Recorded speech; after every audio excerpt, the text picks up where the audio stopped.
My name is Joe M. Sontag. We have a lot of fun times here at Comicsgate. Let's get serious for a second. What follows is a very important message by creators of Comicsgate. Listen close, because what you're about to hear might save your life.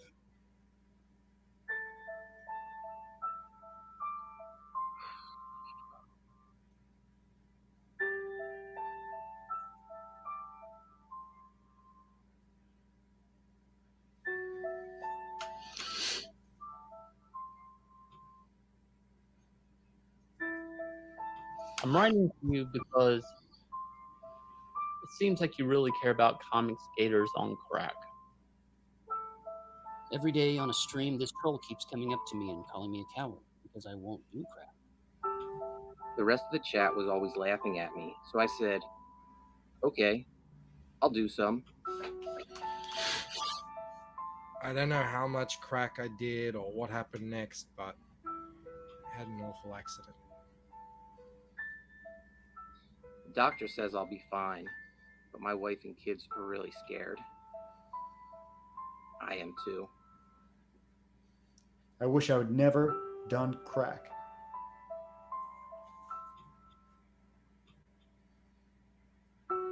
This comic skater is a 42-year-old male. Crack. The only way to stop abusing it Is to stop using it. For this reason, I must disavow. I must disavow. I must disavow. I must disavow. I must disavow crack. Betrayal. Betrayal. Poor Rob. Poor Rob. I understand. I understand how you must feel, but you have to understand how I feel. Like you don't care. No. That's how you feel. It's don't give a shit. Well, I'm very busy today, so I am a little distracted. But Rob, did you ever tell me you did a video? Yes, and you found it, and you're like, "Yes, I have the video." We actually had this conversation. We're in a back room together. You know what it feels like? It feels like when you think you have friends, and then you go to school on a Monday, and then you found out someone had a birthday party, and you weren't invited because no one likes you. That's how I feel right now. I've been having really bad back pain for the last 3 days, and I thought it was a sprained rib connected to a nerve cluster in my back. But apparently that's not true. It's a knife planted there by one Michael Bancroft. Bo says you dodged a bullet anyway. We have single-handedly, this is the best recruiting drive ever for the Crack Pack. Who would have thought comic skaters would see something so powerful and want to do the exact opposite in CG? Who would have imagined? Try crack, Rob. It helps with pain. Oh, Mo Big's on the same thing. The irony that smoking crack would alleviate Rob's back pain. That is so true. Yeah, that is one of the great things It was about meant this. to be, Rob.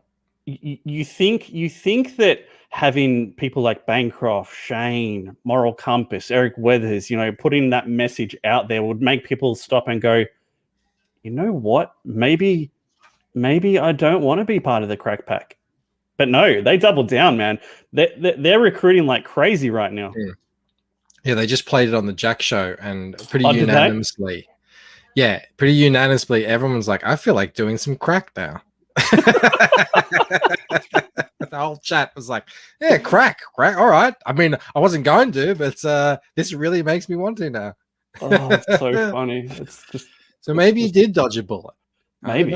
I mean, look, I have a lot of balls in the air, Rob, and sometimes I'm juggling, and maybe I'm talking to you, but I'm not really forming long-term memory. And also the fact that you emailed it. I don't check my emails. Listen, I don't want to hear about how many men's balls you have juggling in your hands at any given moment, Michael. Let's say hello, chat, though. John's here. He's had to catch on replay because he can't stay awake. Yeah, that's fair enough. Mo Biggs, the man himself who started the whole thing. Oh, Michael's golden rule. I think he I was timed you out for hoping- that. Did he? Oh, I went to go make a tea. I didn't notice. Oz Great Sage, what we've got here is failure to communicate. I went and just listened to that after I read your comment, actually. Some men just can't smoke crack, so you get what we had here last stream, which was the way he wants it. Well, he gets the time out for it. That's clever. I like it. Ryan Cardinal, D-Wags in the house. Jose Garcia, great effort on your show today. Great art too, Bancroft. Yeah, and just phenomenal. No words really. I mean, Jose just keeps stepping up, and the fact that he can just do these things so quickly, and you can watch him do it live. It's like He's I don't quick, know. I don't know. Yeah, I mean, I don't understand it. It's the kind of he's kind of become the gold standard in terms of speed and quality. Very but unique that piece style is, too. Yeah, that piece is just amazing. 100%, I'm getting it as the poster. I mean, there's not even a question.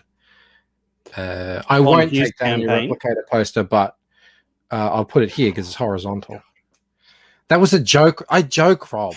We have a little joke rivalry thing going on here. This is my day, right? I've kind of come out of 3 days of nightmarish back pain. The first off, I find out that I'm not on a video that I spent a good half an hour doing. You spent half an hour on that? Yeah, I kept going. Do you have the video? Can we play it so we can at least see it? Yeah, well, just we'll get there. We'll get there. All right. I found out Jose Garcia did a sick ARO piece, and none of my characters were on it, of course, because Mo hates my characters. Wow. And then Bancroft's like, "Oh, I'm just going to take down the replicator poster and put it up instead." I'm like, "Thanks, Bancroft. That's a great day for me." Only way is up from here, Rob. I hope so. It's when you hit rock bottom. You go through these dark periods. There's light at the end of the tunnel. Well, maybe I need to do some crack. It sounds like you do. I know, it might cheer me up a little bit. Do we even have crack here in Australia? Of course we do. Yes. I don't know. I know we have meth, but that's the same thing, isn't it? No, it is, isn't it? Crack is a it's like a cheap form of cocaine. It's like they do a thing to it. So it's like you get it in these big rocks. You can literally Darren's he talks about the giant rocks. Like you can get crack rocks that are enormous. That's a real thing. Maybe we should ask Mo. He seems to be the expert on. Dave Brinks in the house. Perfect 10, 1 and 2. Who else we got? Steve Worster with the jokes. That was good, mate. I enjoyed it. Your wife. How does she feel? Name, Rob? How does she feel about you saying Natalie Portman was the hottest chick you've ever seen in your life? First of all, I did not say that. I said out of all of the faces, what it was there was an article and it was just faces. There was no hair. Like they'd pulled it was all shots of all these actresses with their hair pulled back tight. And there was no body. It was just a head. And they put them all up, about 100 different actresses. And you could go through and look and you're like, oh, she actually isn't that, beautiful or whatever. And out of all of them, Natalie Portman had the most beautiful face. So but this you're was saying 15 years ago. And you like Natalie Portman's tightness. What's up, Mel? Camel Moon's here. Scrolling. Jason Smoot, hello. Cecil, are we right? I don't know if I can make that happen. That generic music never gets old. Lord Ravener here. He's one of the Crack Pack too. Jeremy Burtz, Crack Pack Bow. You've started a revolution. Preach, they're like pretending that they're angry at me or something. I am angry at you. You have a right to be, allegedly. I mean, there's no paper trail of this alleged conversation, but I'll take your word on it that it happened. Rob had 3 days of crack pain. Paulie's Arts is here. Jason Black is here. It did that thing it does to Bancroft, which I never believe is actually a thing, where it just skipped. So I hope I got everyone. What do you mean? Of course it's a thing. It happens every stream. Yeah, but I think you just say that it happens. I don't think it actually happens. Le Reddit Silver members here. John is actually still here. Good to see you still, John. What's up, crackheads? Clayton's in the house. Dying Days of YouTube. I think that's it. I think that's everyone. I think we've got them all. That's it. Awesome. Okay. Right. So I don't know if the audio is going to come through. That's the problem. All right. So let's have a look, see if it works. It might not work, but you can see at least I did the video. Okay. I can press play. I'm writing to you because it seems like you really care about comic skaters on crack. Can you hear that? Every day on a stream, Troll kept coming up to me and calling me a coward because I wouldn't do crack. The rest of the chat was always laughing at me, so I said, okay, I'll do some. I don't know how much crack I did or what happened next, but I had an awful accident. The doctor says I'll be fine, but my wife and kids are really scared. I am too. I wish I would have never done crack. This comic skater is a 42-year-old male. Crack. The only way to stop abusing it is to stop using it. It's for this reason I disavow crack. That took you half an hour. That was the best one. Rob. Rob, it's vertical. When you're reading it, you sound like you're reading a children's book to your daughter. Mate, I had to... Well, it is what it is. How Acting. Good, though. Did you see mine where I was all like full on and I'm like... Yours was the worst one by far. Yeah, I know, but at least I put in a little bit of panache. Okay. How about this, though? How about this leaning? Ready? Yeah, that was the best part. That was the best part. However, you're going full Aussie, mate. You're like, oh, I'm disavowing crack, yo. Oh, mate, I hate to tell you, one of us is actually Aussie. The other is a poser.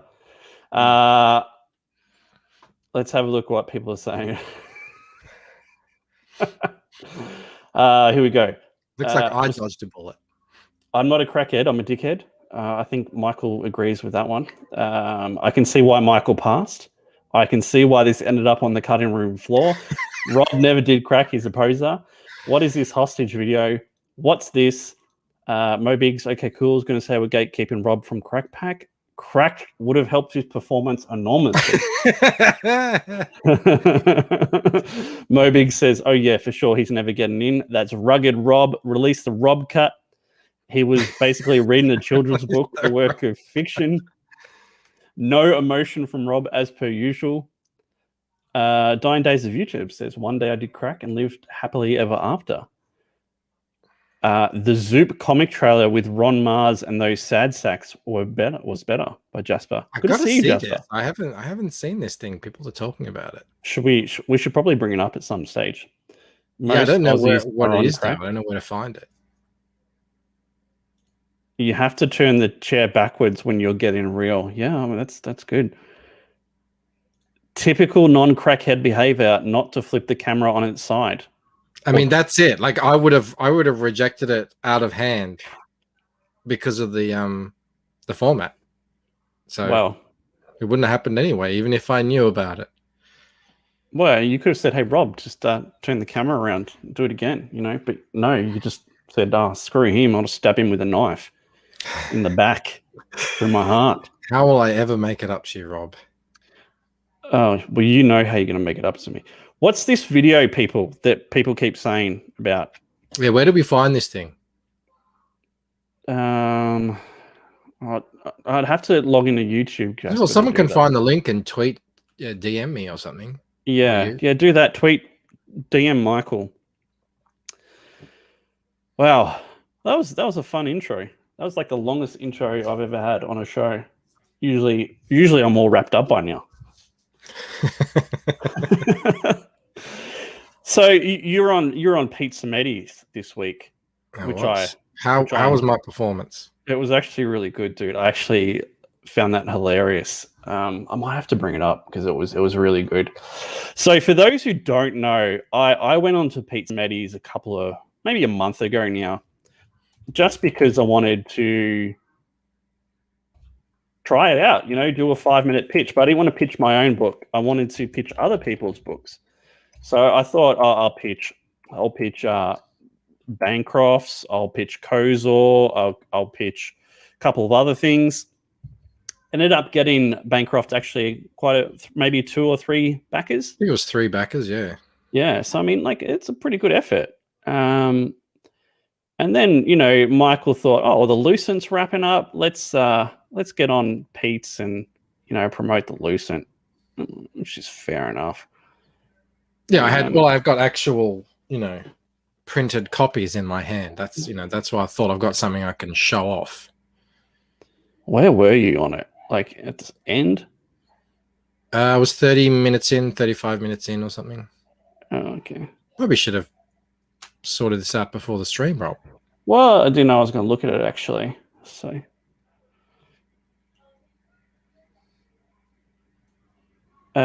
Zoop.gg, says Lord Ravender. I don't know what that means. So here we are with Michael. I do what I can, but I can only do so much, and I don't like to do too much for you. That's that clicking sound you're hearing is my microphone, is my earpiece banging against my hoodie. How annoying is that? Very annoying. I apologize for that. I didn't realize that was going to be a problem. That was better than Bancroft confirmed. Oh boy. Fake news. Open mic Sunday, 6 minutes. Oh no. Upstaging me.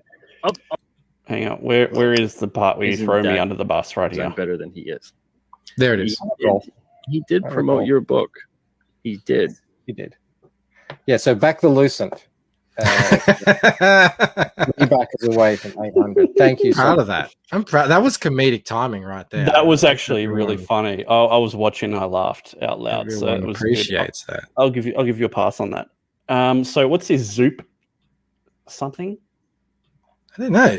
I mean, people keep talking about it. Have you found it? Or no, I don't know. What do I just search Zoop in Twitter? I don't know. See, Clayton's appreciates things.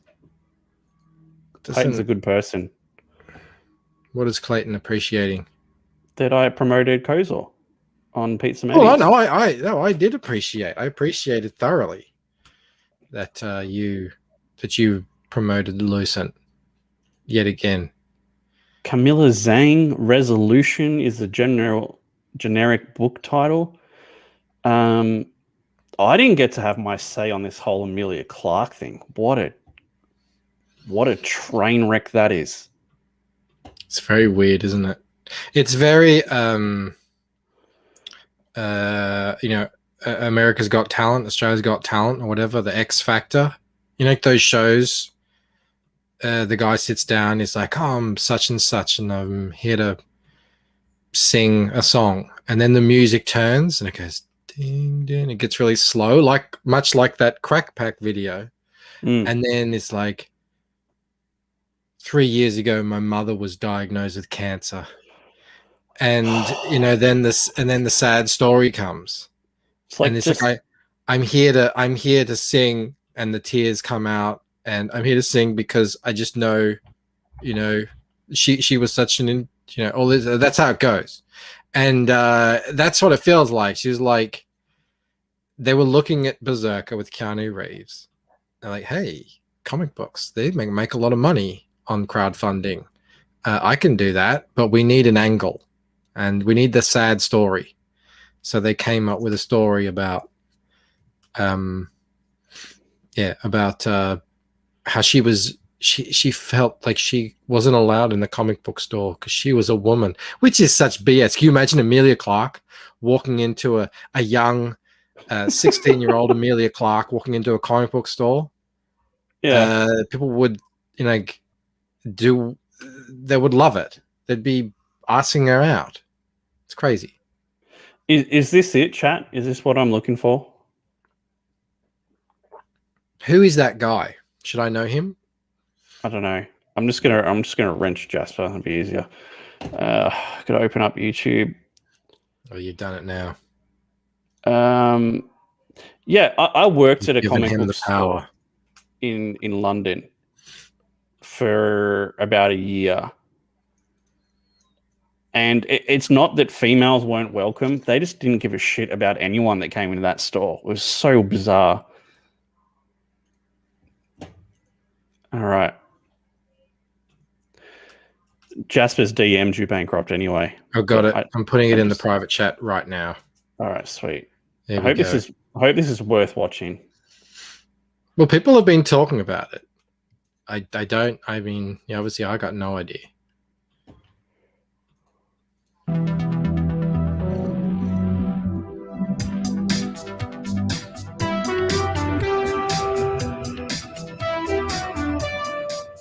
Hi, I'm Ron Mars, and I've been writing comics for 30 years, including Green Lantern, Silver Surfer, the epic Marvel vs. DC crossover, Star Wars, Witchblade, Batman crossovers with Aliens and Tarzan, and more recently, DC's Endless Winter event with my most excellent friend, Danny Lanning. Hi, I'm Rick Leonardi. I've drawn comic books for 40 years. My works appeared in Uncanny X-Men, Cloak and Dagger. They have as much excitement as I do. Can you pause this, please? Star Wars. You know, I love it when I turn on the trailers on my Apple TV. And I go, oh, there's a new Spielberg coming out. And it's just Spielberg sitting there like, hi, I'm Steven Spielberg. I've been making movies for 40 years. You know me from Indiana Jones and Back to the Future. And I'm going to be working with this cinematographer. You know, like it is. What is this method? What is this method? The enthusiasm is off the charts, yeah. Justice League and Spider-Man 2099. Hiya, I'm Andy Lanning, and I've been writing and inking comics almost as long as Ron and Rick. Probably best known for writing Guardians of the Galaxy, as well as Nova and the Legion of Superheroes. As an inker, I've worked on books like Infinite Crisis, The Fantastic Four, Ultimate Spider-Man, and Kingsman, The Secret Service. I'm teaming up with my friends Rick and Andy for a comic project we're very excited about. We're joining forces for Resolution, a brand new cosmic graphic novel. And we're launching it on Zoop, so readers can come along with us on the journey and contribute directly to the book's creation. With Zoop's comic-centric platform, we'll be able to maintain full ownership of our creation, crowdfund the production of the graphic novel. Hold up. In the hands of you. You retain full ownership of the creation on Kickstarter and Indiegogo as well. Like that's not a selling point. What the hell is Zoop? I've never heard of Zoop before. Well, it's a new site. This is what I know about it. It's a new crowdfunding site. I think they have one campaign. It must be this one. Is it like over 50s? It's the elderly. It's the advanced gentleman's crowdfunding site. I don't know about this video so far. Let's keep going. The readers. But to do that, we really need your help. Well, they were comparing it to the video that I made for the crack pack. So The kind of high storytelling that Andy and I have done on Silver Surfer, Green Lantern, Guardians of the Galaxy, and Legion of Superheroes, and of Rick's gorgeous, graceful artwork, Resolution is for you. It's the story of Zan Maddox, once one of the galaxy's greatest heroes, but now a retired recluse. But when the galactic warlord who was once Zane's arch nemesis returns, she is forced to confront not only the failures of her past, but the deadly present that leads her to become a hero again. It's full-scale cosmic adventure. riveting. Just riveting. The Resolution graphic novel will be an oversized hardcover, so you can enjoy the art and the story in all its glory. These first edition hardcovers are the deluxe edition and will be strictly limited. The campaign will also feature other rewards, including a deluxe print set by an all-star array of artists, original art, sketches, much more. This is worse than the Your Boy Zach trailer. Including bonus stories. Yeah. Some of our At least with you boy Zach trailers, regardless of how long they are, he's excited about the project. These people seem like they can't be bothered getting out of bed. With artistic collaborators. Keep checking the Resolution campaign page on Zoop for regular updates featuring more art, designs, and rewards. We're so excited to bring Resolution into the cosmos for what we hope is just the first of many volumes. We hope you'll come along with us and see where this adventure takes us. Thanks so much. Wow, that was horrendous. Cardle says, do this video but with the crack video voiceover. That would actually be pretty funny, but I don't think I can watch them anymore. Mo says he's pulling the ARO campaign from Zoop again. So excited, so excited. Still talking. Fund my retirement crowdfunding. Yeah, that's crazy. The dying days of YouTube says they never look into the camera. Spoken with all the enthusiasm of someone preparing for a colonoscopy. Their daughter made this video. Maybe you should start getting into some topics here, Bancroft. I have a couple here. We have topics? Yeah, I wrote some down. You, Leroy, Vanessa were talking about people streaming recently, and how it's centered or focused towards creators and not the fans. Do you want to talk about that, and we'll talk about it a bit more? Yeah, well, I gave my 2 cents on Leroy's channel. I'll surmise just to say it is an issue. It is an issue for the person who's streaming because I think there's limited appeal. I understand that a lot of this information is valuable. I'm talking about just information that really only appeals to creators, essentially. Yeah. And has no real, it's not really very interesting for fans. Fans care about the process and, what goes into making the comic, but it's got to be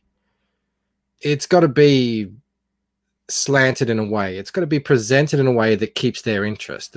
You got to try and make your show as appealing to everyone, not just creators. You don't want your entire chat to be just full of creators, and it's just like a creators circle jerk. And everyone who's made YouTube content is guilty of this, myself included, you're included. I'm including you, I should say. We've all done it. But, I think we're at our best when we're trying to appeal to fans first. And then, in the way, if we're talking about creator stuff, like I did talking the other day, I was talking about how I was taking all the K values down in my artwork and stuff like that. But I didn't just give a dry presentation on exactly how I did it. Like, I made a little fun out of it and stuff like that. I gave a little meme for the chat to chew on. Yeah, I think you can see in the results, like who gets the biggest audiences in their streams is usually the people who are at least making an effort to, appeal to fans rather than just to creators. That's my 2 cents on the topic. Camel Moon wants a link. I'll leave that up to Bancroft. Camel Moon must be bored. He wants in. It's an interesting one because, there are some topics like how to crowdfund a comic, right? Like, if we're just talking about the ins and outs and do's and don'ts, is that something you can tailor to the chat? Yes, you can. You can. It can't be 100%. And when I say the chat, sorry, the fans, readers, people who aren't making books, you can. Absolutely, you can, because people are interested in that. People tune in to see how things are made. Fans like to see how comics are made, but you know, it's how you present it, it's how you approach it, it's how you talk about it. And you know, if you're getting really into the nitty gritty and you just say, for instance, talking about, this is where I get my packaging tape from, and I got it there too, and you know, it isn't very appealing to the readers, but I think you can. I just think you know, try and be as entertaining as possible. You know, try and think like a fan. Like, how would, you know, if I'm a fan of something and they were talking about how something's made, how would I want to view it? You know, and go forward like that. Clayton says people used to love Rob Liefeld and Jim Lee at the drawing table working the magic. I think that's a bit different though, because you know that's drawing. People are always interested in that to some extent, and obviously Rob Liefeld, Jim Lee are like two of the top guys at some point. Well, there's you know, some drawing streams are really popular and some aren't, and I think it's for that reason. You know, I think some really include the chat. That's exactly it. You know, we made a little joke out of it. It was a risque joke, a little off-color joke. Pardon the pun. So does this refer to streams only or videos, or is it? Well, streaming, I mean, isn't it? You can't really know on a video who's watching your video. Yeah. Unless they're really active in the comment section. But in the chat, you can tell. You can see by their names. You can, you know, see. You know, you get to know the people in your chat. You get to know, like, is this guy a creator or is this guy a fan? You know, it's a lot easier to tell. And ultimately, if you are a creator, oh, here he comes in. He starts eating food. I'm kidding. I know, like, no, he's just like, you know, he hasn't turned off his YouTube. It's empty. It's empty. Yeah. So you come in, and you know, sorry, you have a channel. You want most fans possible. I mean, you know, creators are more than welcome. Obviously, bring, you know, creators are fans as well. But what you really want are the fans. The fans is the big group of people. You're not going to get up to numbers 100 and above if you've just got creators showing up to your streams, essentially. Jason says Jim Lee's the most impossibly boring streamer I've ever tried to sit through 20 minutes of. He is brilliant, saying nothing of substance. People do love watching him.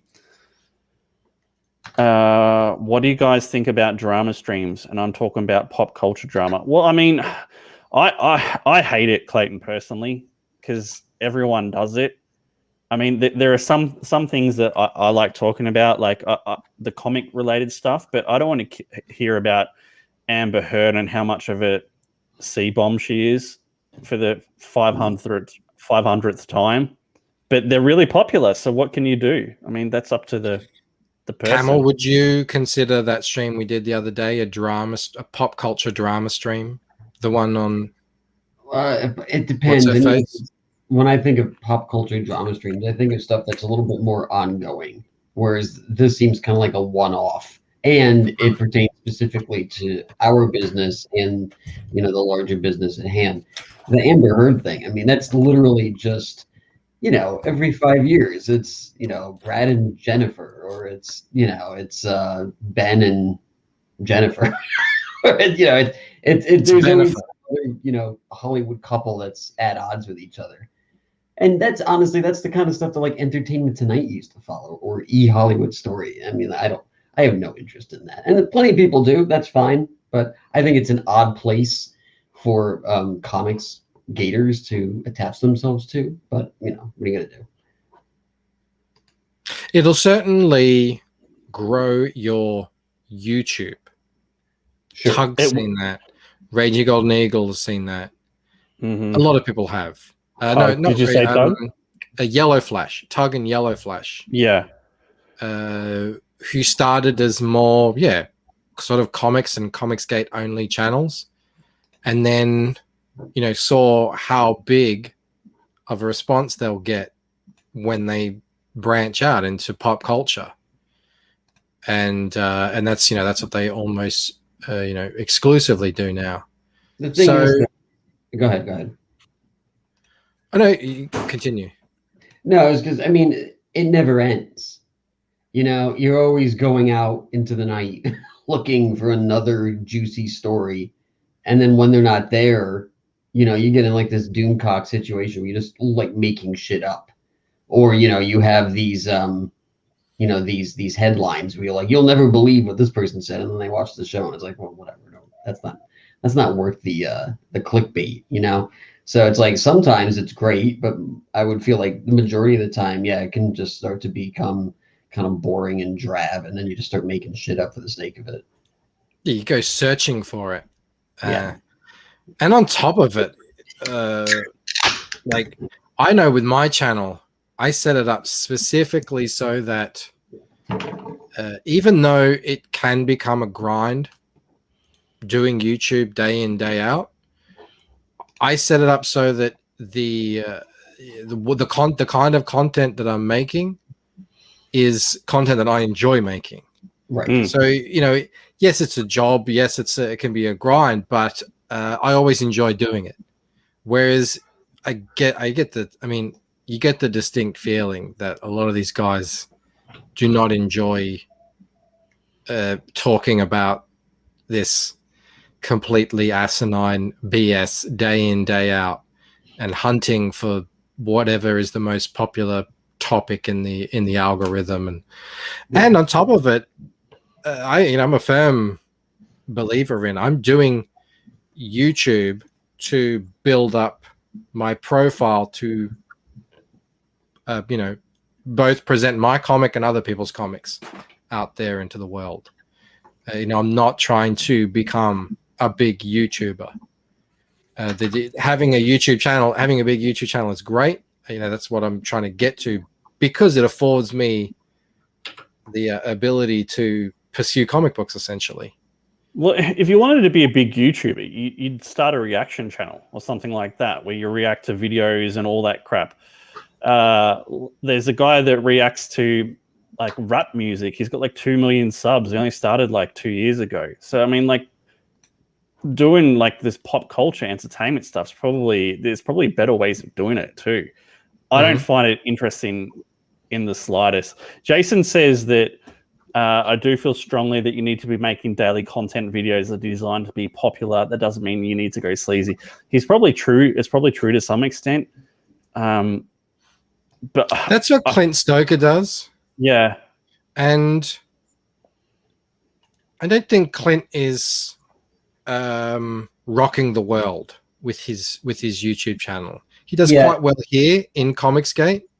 He's well known. His campaigns do well. But he's not taking the world by storm with his YouTube content in a way that other people who may have started at around the same time. I'm thinking not maybe the same time, but in the same kind of era, like Just Some Guy, who is much more broad culture war stuff is. So the daily content thing, I think it is important for channel growth, but I think depending on your topic, depending on your field, there might be a kind of a ceiling there.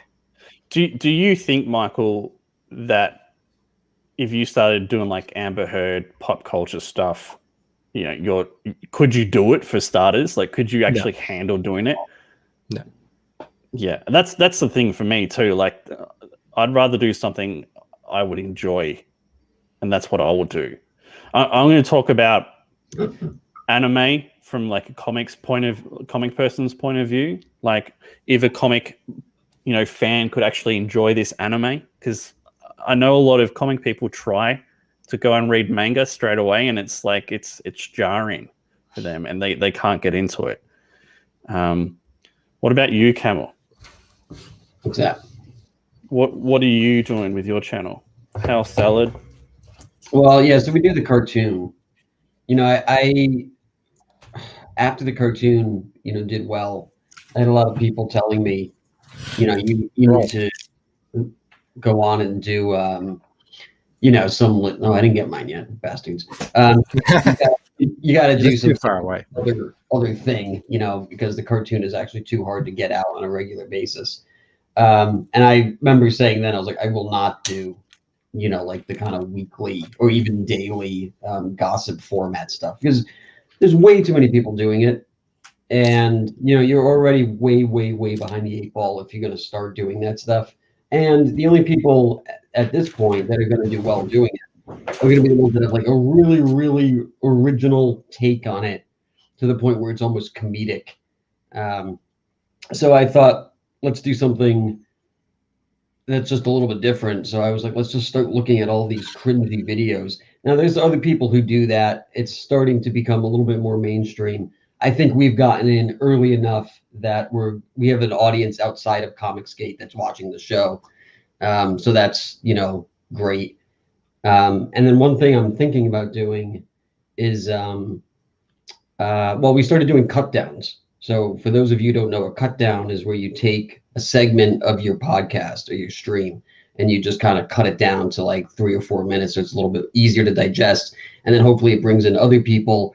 And in a way that is sort of like the daily kind of content, the sort of mainstream gossip stuff.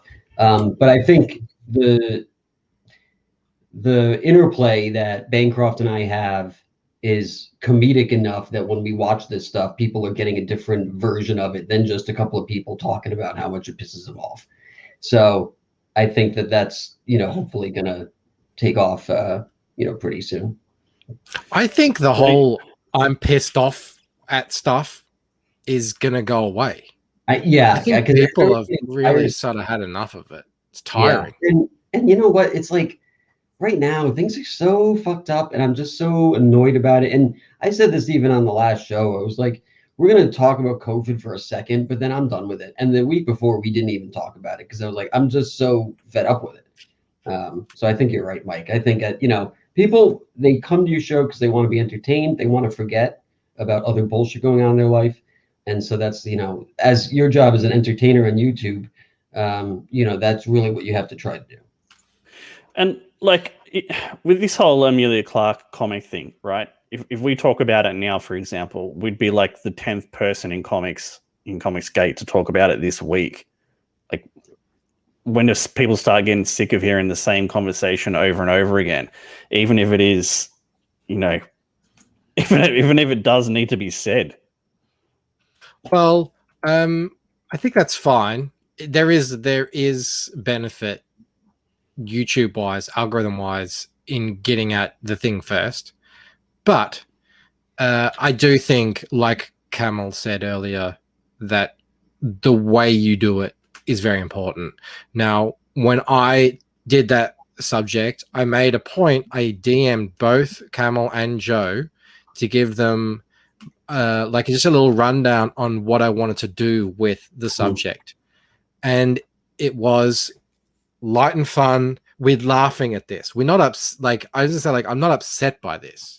I'm not angry about this. I think it's funny. I think it's stupid. Let's just have fun with it, laugh at it, because we don't care about it. It doesn't affect us at all. Like, good luck to her if she wants to go and do this. It's not like we're Star Wars fans who are getting angry at, they're ruining our beloved thing. So now we're going to like rant about it, which I think is, clearly giving diminishing returns. It's more of we're really pretty successful over here in CG with what we're doing. We're fine. We'll just turn around every now and then and have a good laugh at the shenanigans that they're getting up to back there. And Ethan said it really well when he said, SJWs, they don't create things, they destroy things, and they change characters. They're like parasites in that sense. So, but sometimes, every now and then, they will actually create something, and when it happens, it's hilarious. You get the you get the Kibblesmith stuff. You get the internet fart gas, or you get those weird X-Men who's like got a TikTok, or you get a superhero who swings around on an armpit hair. it's hilarious when they try and create their own things because it's so off the wall. Divorced from reality, divorced from anything that anyone would ever want to read.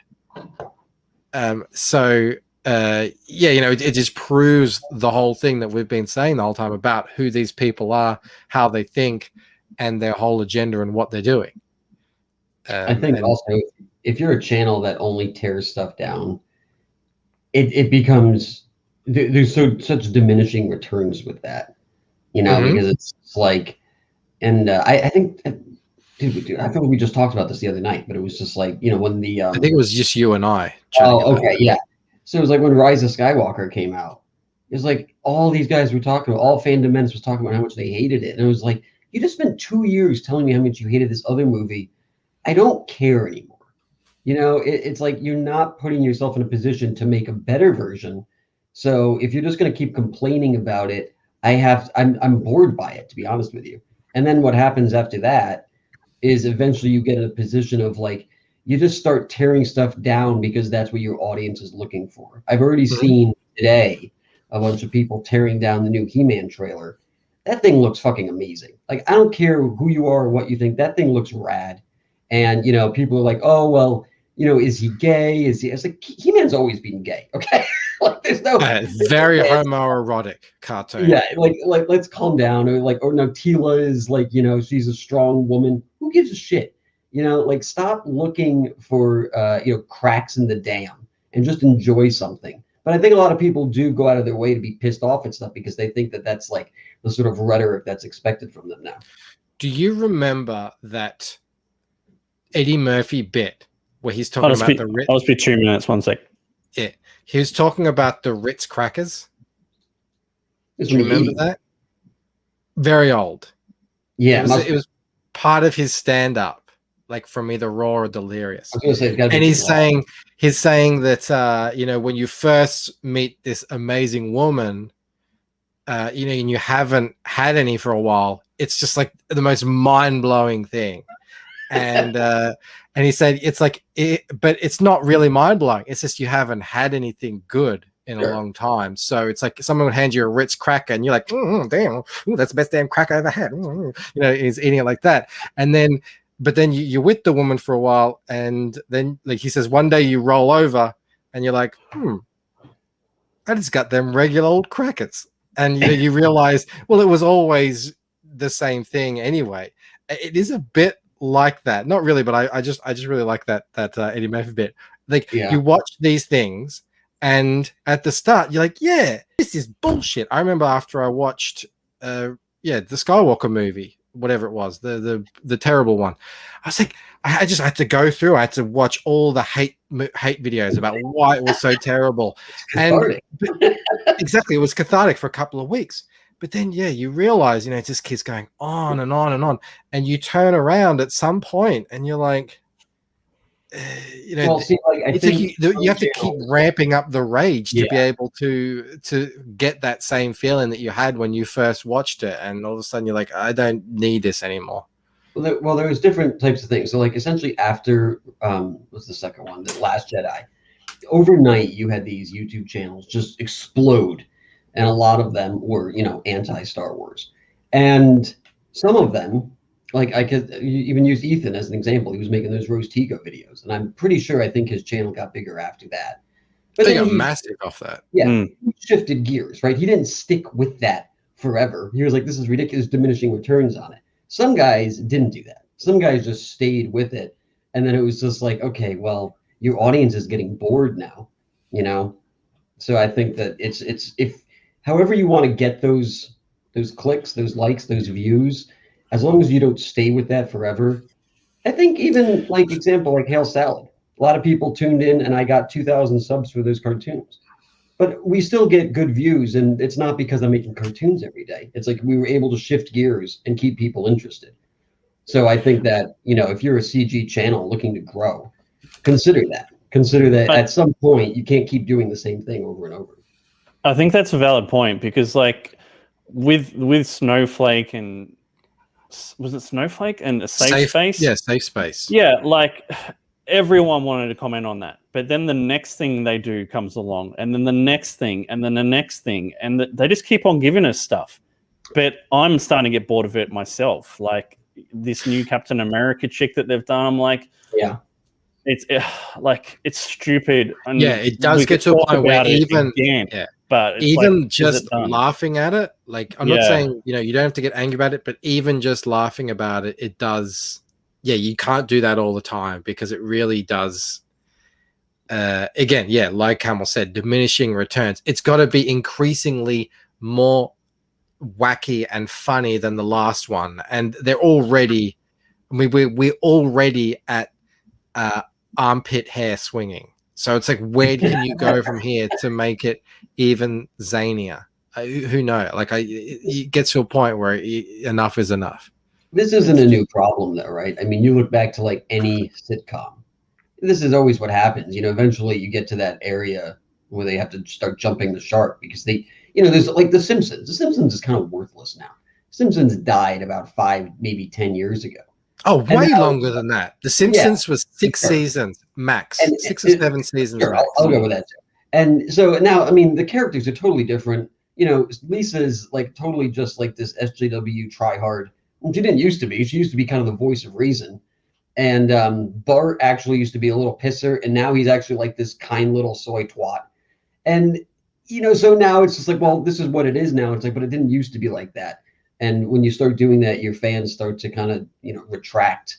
There's a great video on YouTube, and it talks about like zombie Simpsons mode, and it's about like how essentially, if you look at like the chart, it just keeps plummeting every year. I love that movie. Yeah, I've got a book on my shelf called Planet Simpson, and it goes into the whole. It breaks down the whole phenomena of the Simpsons, how massive it was. And I've watched pretty much all those videos that dissect the Simpsons, and it is astounding how it's really Simpsons by name only at the moment, because we just couldn't. It's a parody of itself. And with like I'm a Star Trek fan, right? Not so much Star Wars, but if you're a Star Wars fan, like I get being pissed off and angry enough to make videos and start making videos on it. But how long can you keep that up, being angry, before you decide you have to walk away? Because it just it's got to destroy your soul, your happiness.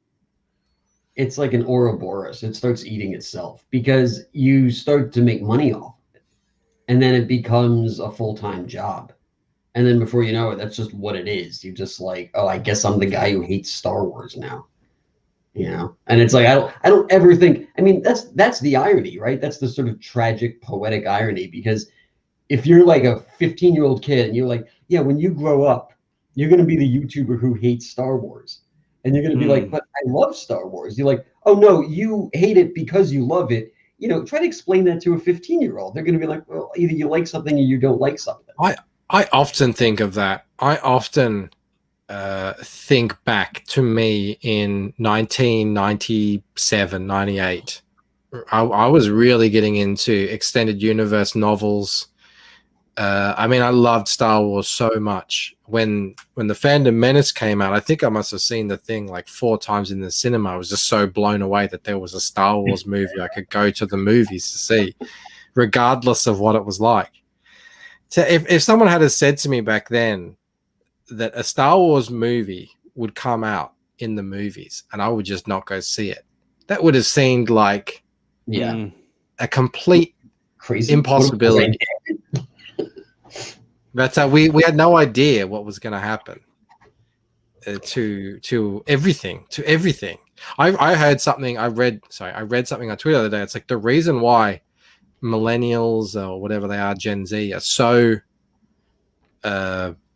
despondent and crazy is because everything that they have is shit. Like everything, they have nothing good.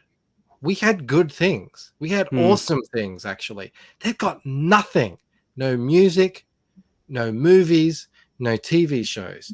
Everything that they like is 20 years old or older. Well, yeah, everything they like is their dad's. They haven't been allowed to have their own Why do you franchise. think they're going to manga and anime in droves now? Because There you go. They've got manga. They got manga. Yeah, because manga and anime have story arcs and they have conclusions, and then it's done, right? You look at Star Wars, you look at Star Trek, you look at pretty much Game of Thrones, you look at every franchise. Eventually, they keep it going for long enough to the point where they destroy it. You don't have that problem with anime and manga because they've got ends. It's frustrating. I want to switch it for a second. George and I had a stream on Sunday, your guys' time. It was actually really good. We were talking about people or creators that have noticed an uptick in their second or third campaigns, in the backers, in the funding. It's really good. We went through a couple of campaigns. We talked about the Loocent and how you're going to possibly keep that up, Michael, for your next one because you've done so well on your first. But what about creators that have like a really good first campaign and then it drops off? What's the problem there? I think it might be dependent on the campaign, right, and not the campaigner. If it's a property or a product that people are just not into, they're not gonna, I mean, you might get the same backers, but you're not gonna get more backers. I think the biggest issue facing all creators in this space is the content that they're creating, the product that they're producing, the story that they're telling. We love to get into, oh, you could have done this, you should do that, how you run your campaign, all that sort of stuff. Because you can look at this stuff. It's real. It's tangible. You can go in and do things. And yes, they do matter. I see Ryan Blue Thunder says updates. Lots of things matters. Shipping. All that stuff that we talk about matters. Yes, really. But I think the number one thing that no one really wants to talk about is a lot of the properties that are created just have no appeal. They're not interesting. They're not good. No one wants them. Like maybe they like the look of it in the first campaign, and then they get it, and it's not what they thought it was, and they're not interested. And every single creator has to pass that Rubicon. I'm about to pass it, and I don't know. Maybe everyone will hate the Loocent. I don't know. You just have to go forward and see. There's only one way to find this out. That's why no one wants to talk about it. Especially when it gets exposed as well, because there are people who have seen a steady decline, which is just sort of the exact opposite to what you would expect, which a lot of other people have seen, like Ethan, like John, like Clint Stoker, like yourself.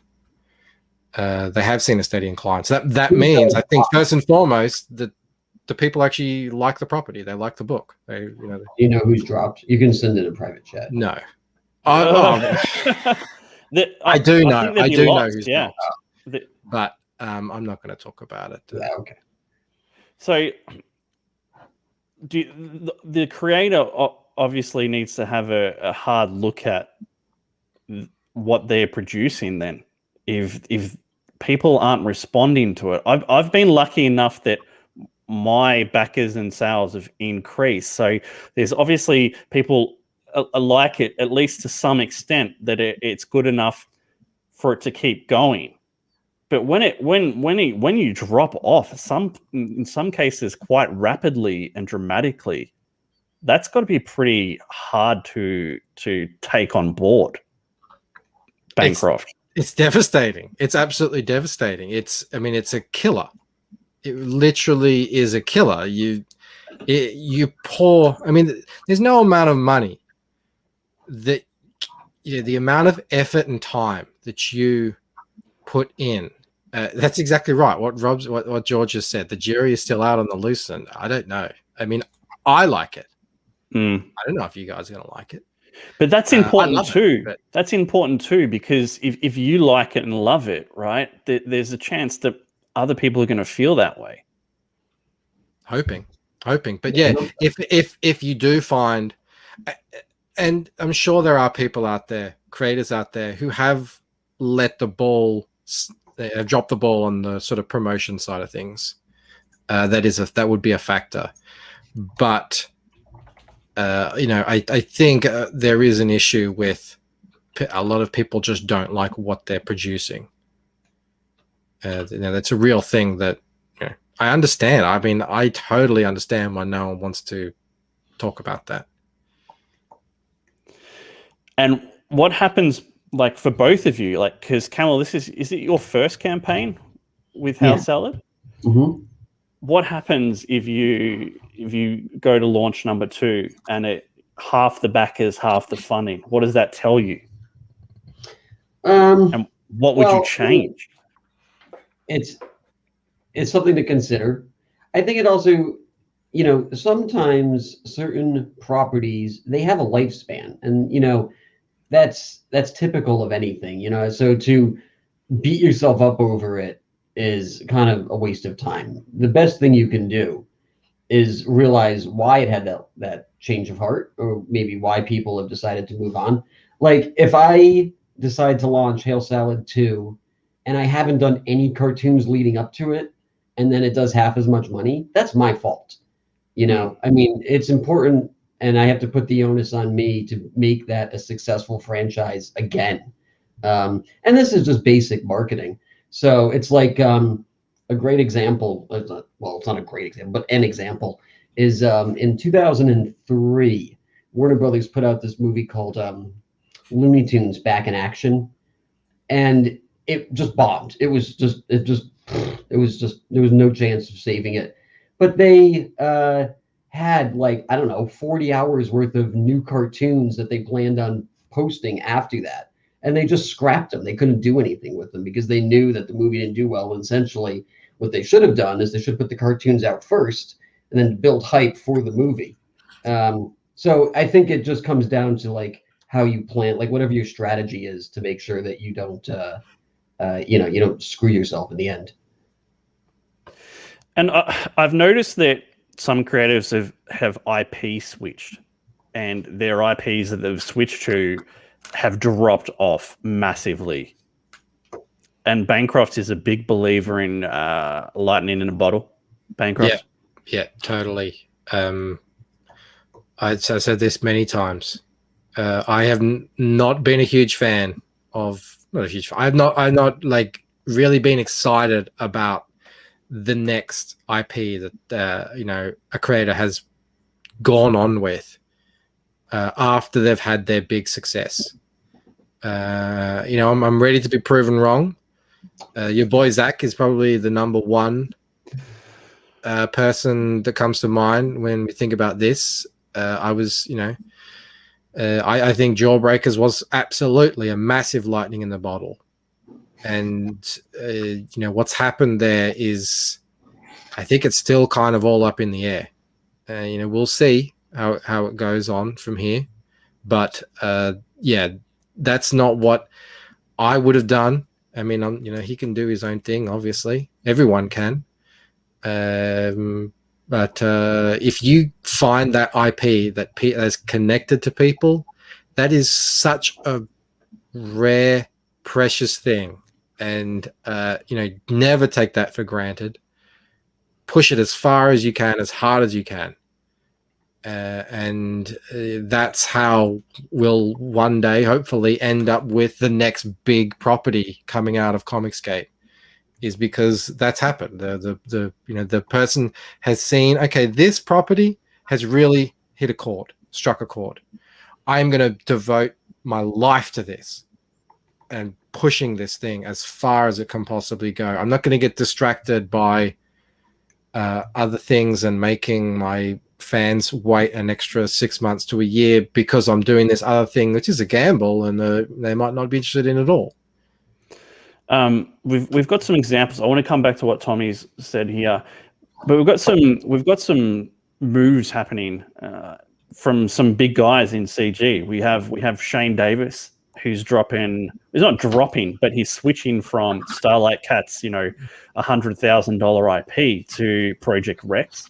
And then you have Malin on Graveyard Shift switching to Project Thunder. And Graveyard Shift's like a $250,000 IP. I think both those cases kind of unique.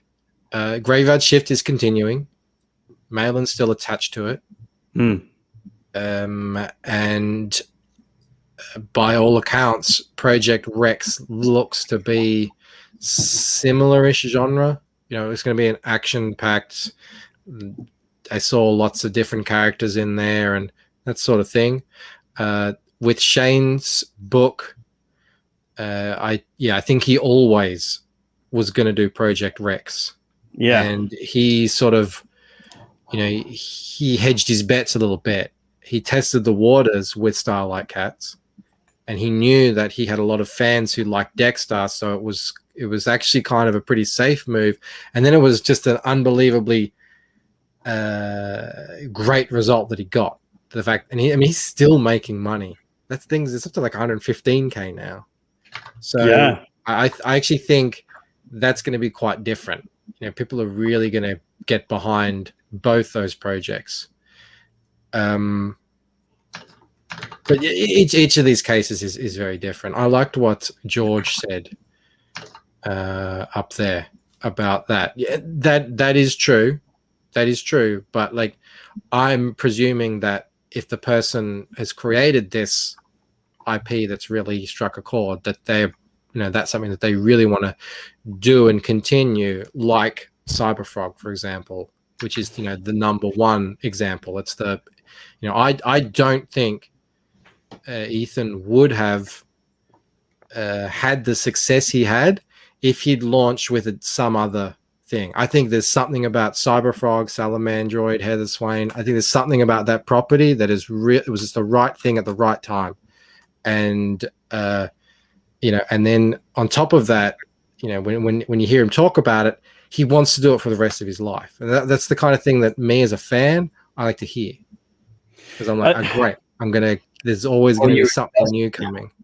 There's definitely someone else is invested. There's definitely something about like the creature superhero. Like you got the turtles, and so many different variations and different examples of that people seem to really fall in love with. But here's a question about Ethan too, right? He's done Rainbow the Brute, and while it's wildly successful, it's nowhere near as successful as Cyberfrog. So is that something you'd expect him to continue, or do you think that is something is going to be one and done? I thought it was. What's that? It might be too soon to tell. Yeah, I don't know. I thought the whole parody thing, the satire thing, meant it had to be one and done. But I was never as excited for Rainbow Brute. Like maybe 10% as interested in Rainbow Brute than I am in Cyberfrog. Like from the get-go, I was like, Cyberfrog looks cool and awesome. And that's just my personal preference. But I think that sort of shown in the result as well. Although Cool Story Bro does sound pretty. Well, I mean, that's cool. That's different strokes for different folks. I actually was more excited for Rainbow Brute than Cyberfrog. I've heard many people say that as well. That they're not really into the. And I like Cyberfrog a lot. When I Rainbow Brute, like, yeah, that's fucking dope. Let's get on that. I'd be really interested to see. I think it's called Fearsome, but I'm not sure if that's the name. But that looks really cool. And is it like a horror book? That sounds really interesting to me. I don't know much about it though. Who makes that? Ethan. Oh, one of Ethan's creations. Yeah. I don't know. I don't know anything about it. Jasper says Canetti's been discussing the internal criticism topic. Yeah, that's we might get into that as well. Tommy is saying cream always rises to the top. Customers always decide. But he was making some other really good points if I can still find them. George says every second book I got was better than the first, which is always encouraging. And he said here, I would prefer to listen to 10 streams about the Replicator setting, Rob's design choices, who the characters are, history of the setting, that kind of thing, rather than, I think he was saying, like the pop culture stuff. For me as well, I'd prefer to hear Bancroft talk about the Loocent than talk about Amber Heard. That ain't gonna happen. Yeah. No, I would love to do that, but I think there's a very limited scope and appeal for that out there on YouTube. I think that has to build naturally, and I think that's a conversation best left for fans. And if fans want to interview creators at some point, great. But the creators sort of talking about it, I think we've seen how that works. We've seen what happens when a creator comes on and waffles on. when a creator comes on and waffles on about their IP for a really long time, it gets a bit like, who cares? Whereas if the fan base is there and there's been momentum and there's been like 3 or 4 years of build up of story, and the fans actually have interest and theory and they like the characters and there's an actual connection there, then they can come on and ask you, hey, how did you come up with this? And that is actually very interesting. I think the way people do it is really, it's not right. It's they come on and they try and sell the story, and that's tough to do to make it exciting. But when you're with another creator and you're talking about why you made this character and what they do and what the design choices were, it's a lot more interesting than a pitch, so to speak. People reckon EVS is smashed. Relax, don't do it when you want to sock it to it. Well, he admitted that he went on those streams completely high because he ate a bag of edibles. What? His stream and what is it, the H stream something? I can't remember what it's called, but apparently he mistakenly thought there was just normal. You Americans call it candy, we call it lollies, but no, they were edibles. And yeah, that's the stream that he took down. I didn't think it was that bad. I don't remember incessant giggling, but maybe it was, and I just wasn't paying close enough attention. Man, I could not imagine streaming high. I'd be so paranoid. I'd be like, what are they saying about me? He says it was so. I don't remember that, Ethan. I thought it, like, people asked me, why did he take it down? Did he say anything bad? And I'm like, I don't remember him saying anything bad. The Mr. H reviews one, I don't know. I can't answer to that. I didn't watch that one. But, yeah, Tommy says pretty funny. Fearsome. I'm assuming he's talking about Fearsome here. It's about a boy that has so wild dreams the world breaks and becomes fearsome. Now, I know Kanan was meant to be doing that, so I hope Ethan's still working on it somehow. George says, say no to drugs, as he does. George would like my latest video that I put up then. Antoine says, if selling the story is not worthy of discussion, you have a mediocre story. I think people struggle to sell it. Maybe not because it's not a worthwhile story, but they get nervous and they can't explain it very well. But when you have just two people, relaxed talking about things, it comes across a lot smoother. Don't get me wrong. I would love to talk about The Loocent in great detail. I had 5-6 hour discussions with Joe about the entire story. Poor Joe. Well, it was part of his job. 30 hours? Yeah, it was a long time. You didn't pay him enough money. I paid him plenty. I'm still paying him, actually, because I'm paying him in installments. And I love it. I would love to do it. But when you're just a creator who's talking about it, it's sort of like the old talk, you're telling instead of showing. Hey, so this character, she does this because this and that's why da-da-da-da, and all that sort of stuff. I think it's pretty dry. I don't know, maybe I just can't do it very well. I don't think anyone really does it very well. I think it's much better if there's a fan base that exists, that's real, that care about the characters, that care about the story. They talk about it. They can get the creator on. They can ask him questions. George R. R. Martin has hours of highly entertaining content out there on YouTube of exactly that. He goes to conventions and the crowd asking questions, and the answers are highly entertaining. But I think if before he released the book, George R. R. Martin just went into streams and was talking about, and then I've got this character called Cersei, and she's a real bitch, and it wouldn't have sold the story on anyone, is what I'm saying. That they're saying the Gary stream that he took that one down. That was fine. I watched that. I didn't even notice anything. What are you talking about, Ethan? Well, this is what drugs make you paranoid. What can I say? That's true. That's true.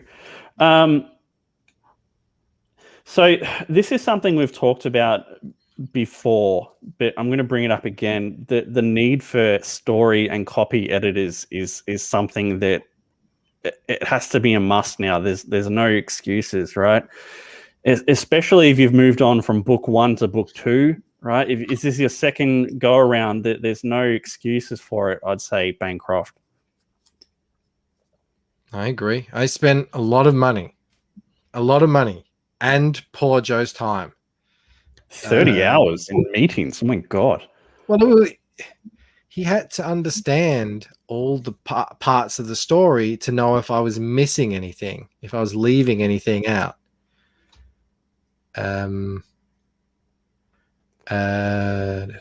Mortal V has... Sorry, I just have read this. If you wanted to troll, you could hire Rob Willis for Fearsome. Oh, Cal would lose his mind. Can you imagine? I think Rob actually has his own book too that he wants to make. Yeah, what is that? I don't think it matters. I don't know if it's ever happening. It doesn't matter. I saw Malin was tweeting out that he's looking for an artist as well. Hard to find good help, clearly. Crackhead says, yes, Rob, 100%. Can't tell you how many mistakes I found in CG books that a simple copy edit would have fixed. Yeah, and I've seen a lot of books where the dialogue is just out of control. And, I have my own preferences with dialogue, and that is not much. We know you don't like to read. Yeah. I don't like to read. I'm not going to try and sugarcoat it.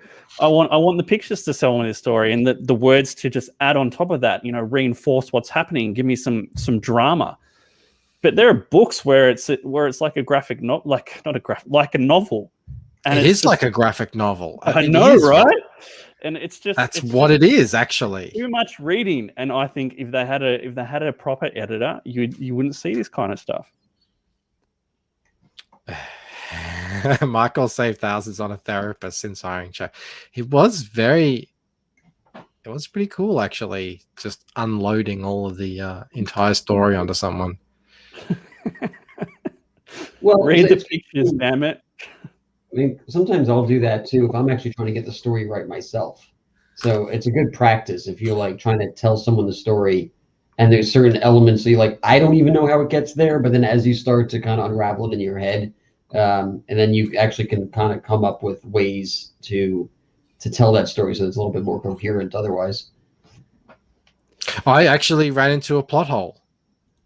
Oh yeah. We had to patch up. So it was valuable. Yeah, and that's the thing. Like with Replicator and with the Loocent, there is interweaving and interlacing and interconnected storylines that all have to line up at some point during the story, right? And if you're reading it and you go, "Oh yeah, this makes sense," but then someone else reads it and they have no idea what you're talking about, then it's useless. That's why you need an editor. Actually, the reason why you need I think one of the biggest reasons why you should have an editor, obviously the copyright, I mean, you could just hire a copy editor, that's fine. But is that especially when you're an artist, what you think you've put on the page may not necessarily be what the reader sees. And we all have had those moments when we are reading a comic and we just cannot make out what the image on the page is supposed to be representing or how it connects or something like that. All that sort of stuff. And letterers as well are important for that. How frustrating is it when the dialogue doesn't make sense and then you realize, oh no, I was supposed to read that bubble first, but why is it there? And all that sort of stuff. Like that's why you need a good letterer who can, see that stuff before it happens. And that's one thing I won't understand, right? Like I've backed books that I won't back again because the letters look shit, right? And you could hire Eric Weathers for whatever his page rate is. It's not ridiculous, right? It's going to be the cheapest part of finishing your book, and you could get the best letters you're going to get in a book. It makes no sense to me why you wouldn't do that. Well, because you can't afford it. If you read the original, like Eastman Liard Ninja Turtles, you could tell they didn't have an editor because they actually have arrows telling you what word bubble to read first, and then they start giving you arrows on like what path to follow, so you understand everything. I agree with George. I don't dislike dialogue as much as Rob, as long as the dialogue is good. Yeah, but this is what I feel. Right? I feel like people put dialogue in for the sake of having the dialogue there. I don't think it necessarily adds to what they're trying to tell. They just put it in there because they like to have the words in there. That's what it comes across to, is mate. Yeah, that's true. Let's have a look here. There's some good funny comments up here. DWAG says reading are good. No, reading are stupid. George says there are books like a graphic novel, Rob Arnold. Rob is right. Too much novel, too little graphics. Joe is a deep thinker. Joe is really good. He's helped me out on a few pages that I'm just not happy with. And he thinks about it in such great depth and explains it really well. So he's busy now, but if you're looking at it for an editor in the future, I'd recommend him, and also check out his book, The Outliers. And he's committed. Yeah, he is. Like, you sat through all that discussion. 30 hours with Bancroft. Oh my god! Well, it wasn't at once. It wasn't spread over, many weeks. Crackhead says minimal dialogue, good art, decent story, dynamic panel layout, and easy on those margins. Is that too much to ask for? Guys, it depends on the style of the story. It depends on the scene. I have some pages that maybe Rob. I don't think it goes over Rob's threshold, at least not in the main story. But maybe it gets close, and then there's 5 pages in a row with almost no dialogue on it. So it depends on the scene. It depends on the moment. It's just like when you have like a splash page, and the splash page is covered in word balloons, and it loses all impact of that splash page. You're like, what's the point? Joe saved Mike's marriage. My marriage is never in trouble. Ethan was talking today actually about his wife and how he asked for a sandwich on stream, and a sandwich was brought in, and I was like, yeah, I mean that's what wives do, isn't it? Mm-hmm. I'm not going to say that's what wives are for, but that's what they do. I always find it really strange when guys are like, oh, does your woman make you a sandwich? I'm like, well, no, she makes better meals than a sandwich. She like cooks roasts and stuff for me. Like that's much better than a sandwich. You gotta get a good sandwich, Rob. There's lots of great sandwiches. Mate, you never can convince me a sandwich is better than a roast. I've gone to restaurants and ordered sandwiches before. Yeah, but you like salad, so you're a weirdo.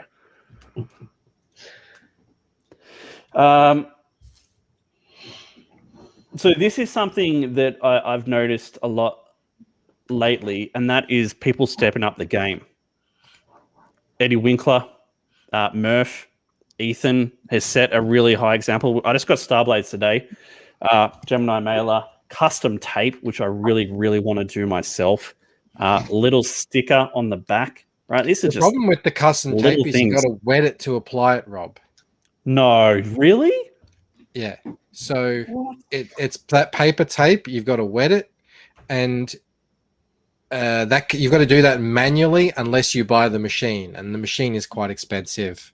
So I mean, yeah, really, there's not a way around that. That sucks. You can do it. There's no. You can get like a manual applicator with a sponge and you just pull it and pop it in, but just put it out there. Just put it out there. I was impressed by the. I like the You probably won't be able to see it. The embossed logo. Model V wants us to hold ours up at the same time, Bancroft, for some reason. I haven't taken mine out of the bag yet. Stop, please. George likes wax seals. Are you doing a wax seal again? See, I regret this because I said I'd do it for the secret backers, so I'll be doing probably like 100+ of them. But I wish I'd done it for everyone. Honestly, I think you got to sort it. You got to sort it out, sort through it. Well, not so much that. It's just I like doing them, and it's one of those things that it makes me feel like the backer feels appreciated when I do it. So that's why I like doing it. You know, it's just that little bit extra, that extra step. Yeah, the wax seals were pretty cool. I kept mine. Will I get a seal, Rob? I don't think so, Mo. We can talk. I gave mine to my daughter. She puts it on, like, it looks like a Harry Potter thing. So, you know, she put it on a thing. So in saying that, Bancroft, right? I'm in the same situation here that I'm not going to make any changes to 3 that goes out because, you know, we're getting there. And you're shipping the Loocent hopefully within the next 2 months, depending on how quickly things turn around. Before that. Maybe sooner. Hopefully. What do you have plans or thoughts about issue 2 and what you want to do there in terms of packaging? Loocent 2? Packaging? No, not really. Blowing the backers' minds. Oh, is in terms of like stepping it up. I like the ginger root magnet. I think that's a really clever little bonus. There you go. Is that a big one, or is that just a? No, that's a card. So I didn't want to just send out a monkey paw, as Camel calls it, because people don't know what the hell this is. So it comes with a card with the actual original drawing on. I can read it for you if you'll indulge me. Yeah. It says, what started as a joke based on a questionably drawn hand soon grew into a full-blown meme, and for better or worse, a mascot for the Loocent. For me, though, it's also come to represent all the best things about crowdfunding comic books: laugh with friends, artistic growth, and never taking yourself too seriously. So from me to you, please accept this small token of my gratitude to act as a daily reminder that it's the fun we have along the way that really counts, and that hands are bloody hard to draw. That's way too long. I'm not going to read that. Well, anyway. It's fine. I know you wouldn't. Malin's in the house. What's up, Malin? Good to see you. George says I should just do it for everyone. George, you've told me the opposite before, so you're changing your mind. I didn't think that was something that could actually happen. Let's have a look. Crackheads here. Lumina Vox, you had Jose on today, Bancroft. When you threw me under the bus, just kicking ass, like, and stabbed me in the back. Talk about a rising star. Well, I thought we were over that. You know, did you know that Jose tried to come around and join or be part of CG in 2018, and he was chased away. By who? I think you know who. Malin again. Blame Malin. What's he done this time? What's Malin done this time?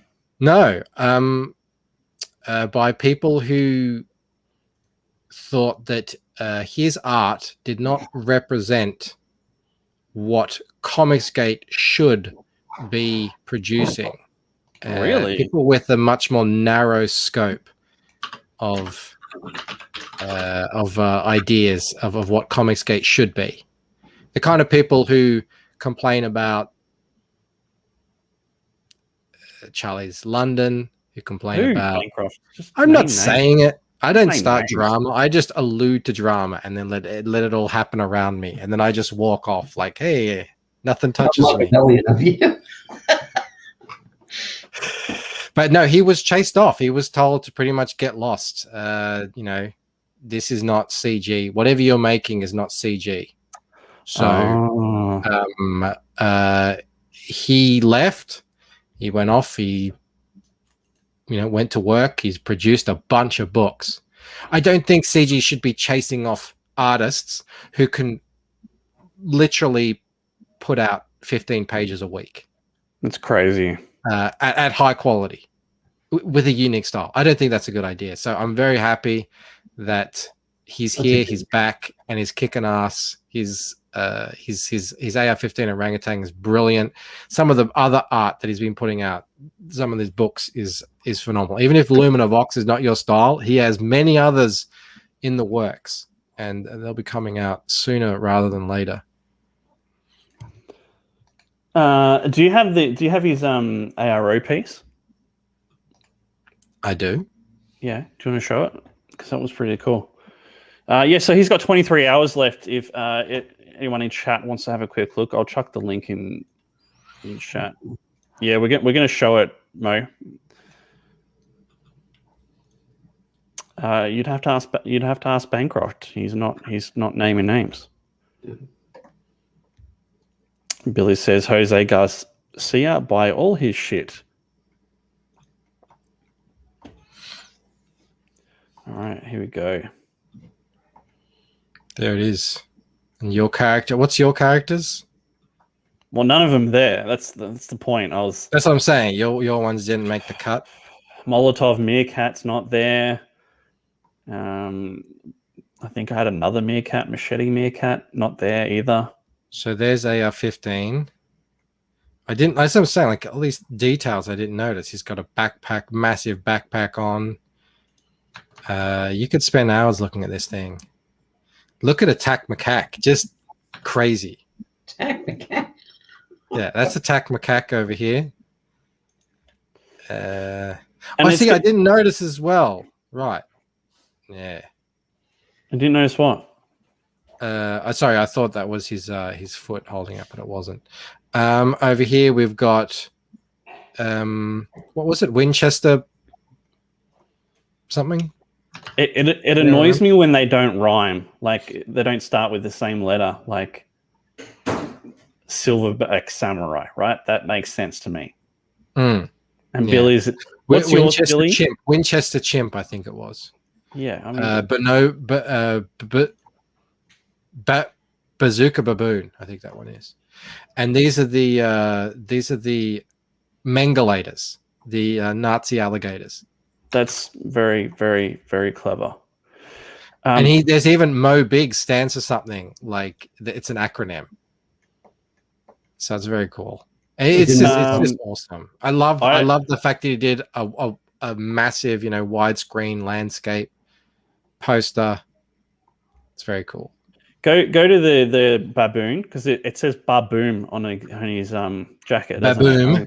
Yeah, that's sick. That's so cool. Is the ejection port on the AR-15 rifle in the right place? Because otherwise we're going to have another riot. Yeah, I didn't realize how fanatical and people really focus on the weaponry in CG. They want it to be exact, which is daunting for those of us who don't really know much about whose machine guns look like super soakers. Yeah, that's the closest I've ever come to a machine gun. Gun people know their guns from Ryan Blue Thunder. Yeah, that's a cool piece. Just super cool. And he's going to make it a poster. Yeah. Yeah, he's going to print. It's going to be available as a perk and an add-on on Lumina Vox. So you get the book, you can get the print as well. Fantastic. So,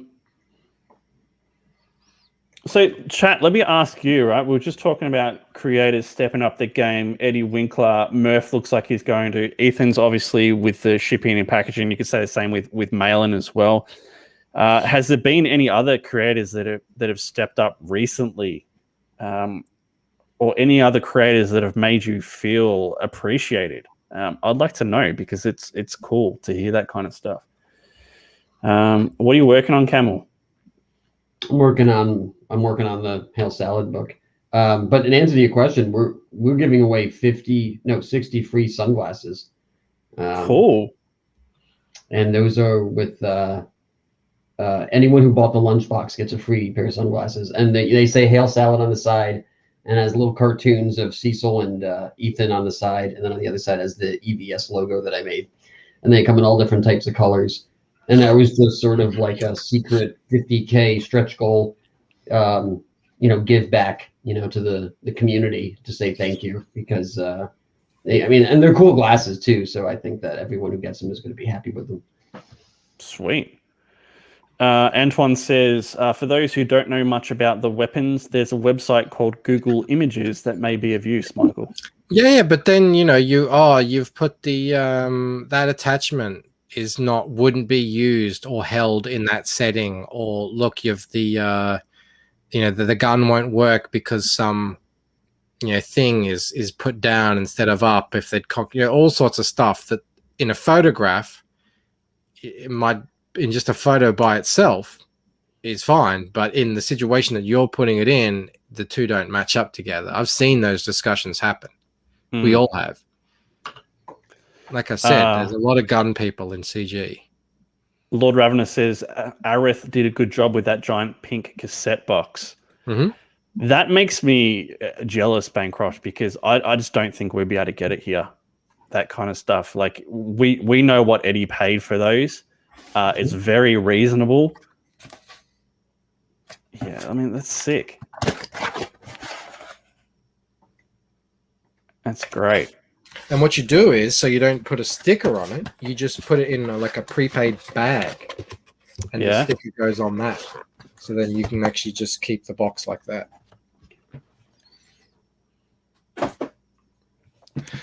Yeah, but, it is a bit. We are a bit. There's only 25 million people here in Australia, and that's probably the same amount of people in one state in the US. So, there's economies of scale at play here on top of the whole distance thing. So certain things we can't really get, and we get price gouged anyway. Yeah, it's crazy. Regardless, I had my what is it? This thing. Where is it? This guy here. This is a. I think there's 8 pages all up, 10 pages all up, including, so you get, that includes the cover, 12 pages with the cover, back cover, and then the the content. This thing, where I'm printing it, because I'm printing it overseas, is costing, I think, about I don't know, $600 to get. I think I'm printing about 1,000. Maybe, because I think that's when it becomes cheaper. Mm-hmm. Here in Australia, that was $2,500 to get the same thing done. It's crazy. It's crazy. Yeah. Way too many people. Scott McCullough's offered weaponry consultation for creators. Shipping costs breaks my heart. So this is something that Bancroft and I could probably talk about to some extent, Bancroft, about shipping overseas for us now, if you're comfortable talking about that. Talking about what exactly? That we're going to be able to offer pretty good shipping rates moving forward on our projects. Hopefully. Yeah. I think better than before. Yeah. Better than before, at least. It turns out that essentially the big problem for us was you get over a certain limit, and for us it was 500 grams, which I think is about £1, and the shipping costs just fly through the roof. It's like double. But our post office will actually allow you to go over that limit as long as you get the right deal. So that's what we're going to be doing, which means, I was really worried. How am I going to ship 2 books in one package? It's going to blow out the shipping to $25 or something US, ridiculous. But now I don't think that's going to happen. I'm pretty certain it's not going to happen. So is it possible for you guys to find a distributor in like the UK or something? Yeah, it's possible. You just have to do it and then you have to kind of, you know, you got to simplify things essentially. Yeah. So you like can't. how do you get all the little bits and pieces? Yeah. All the prints and everything all together, and some people order something and others don't order. Like that's a massive fulfillment issue. Yeah. Mm-hmm. And some of it's going to be signed. Are you going to ship the books to you and then sign them, then ship them to the UK? Yeah, how long is that going to delay the book getting to people's hands, even when they wait a long time as it is? Sure. Yeah, Anton says, I truly hope you Aussies figure out how to work together, save each other some cheddar. Yeah, Bancroft and I are working on it right now. Probably Corey and Clayton as well. I mean, hopefully we can make it really reasonable shipping. I mean, saying that, our shipping's nowhere near as bad as what it is for Americans to ship to here. It's absolute ridiculous shipping. Yeah, there's a massive disparity there. That is true. It's insane. I don't understand why it's so crazy. If it cost us as much as it costs us as much to send our stuff over there as it costs you guys to send over here, I don't think we'd be able to do this at all. No chance. No. EVS got like 2,500 signups for the toys when he was talking about on the stream. I think it was more than that. I think it was closer to 3,000. Crazy. That's a lot. Yeah, like we said, we talked about that on Leroy's show. I think it's going to go. I think it's going to go really well. I think with toys as well, and I don't know if this really applies to comics, but people buy multiples of the toys. Mm-hmm. Right. So you might get some person that buys 3, 4, 5 copies of each toy. I mean, that's what Patrick was saying about his Johnny Phantasm figures. So there's no reason why I wouldn't expect Ethan Backers to do the same.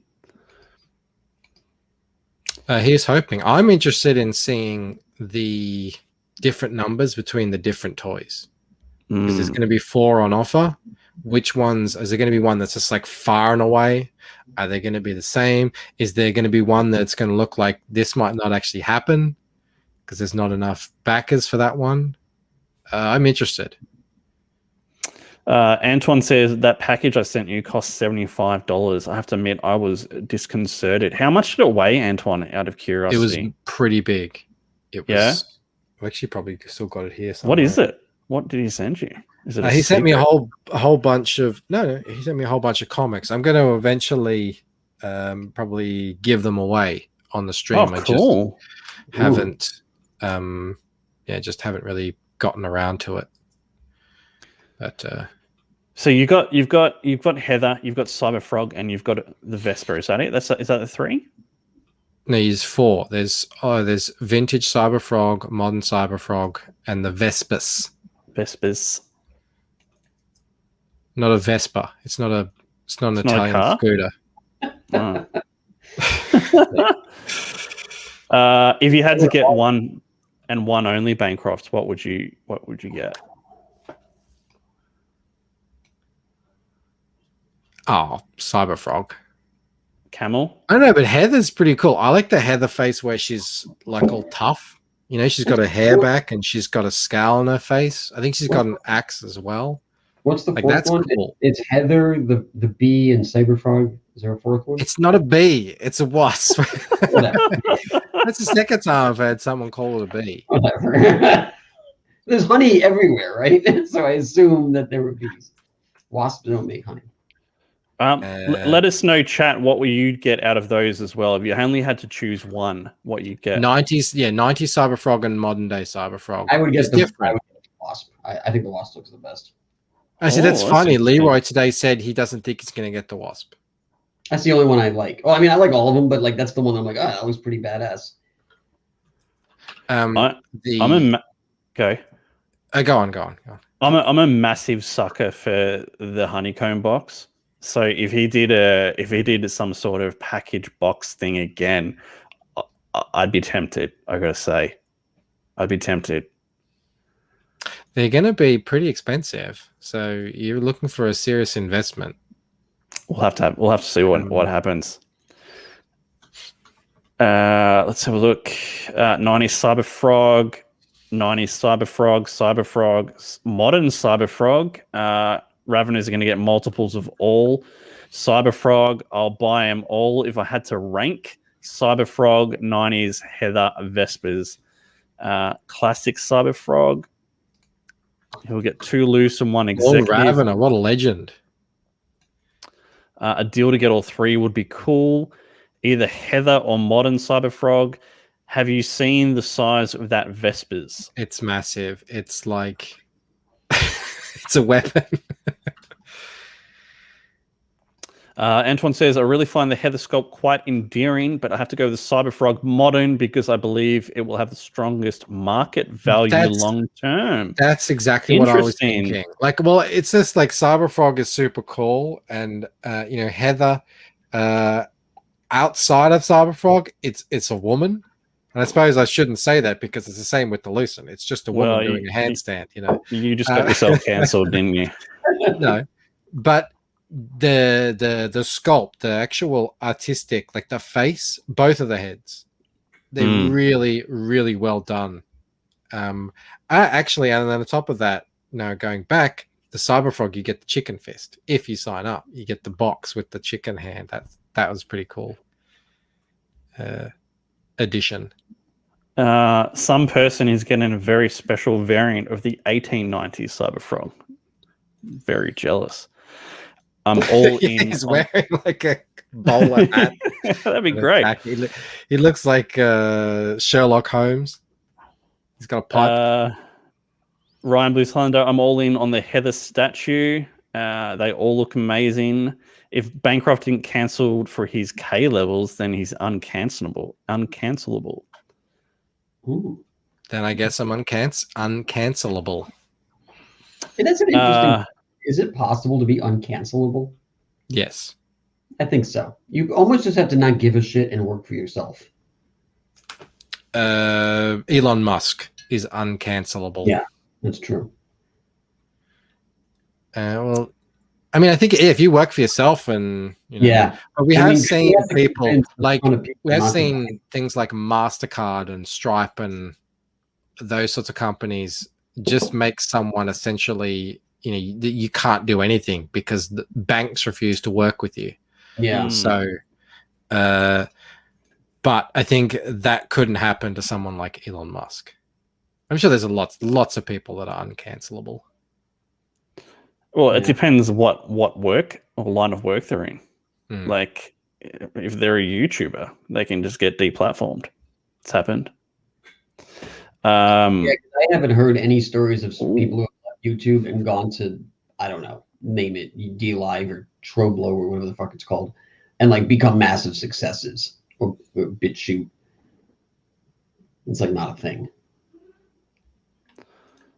Pluto and Coffin Comics. What artist is that leaning against the wall of the guy with the hat?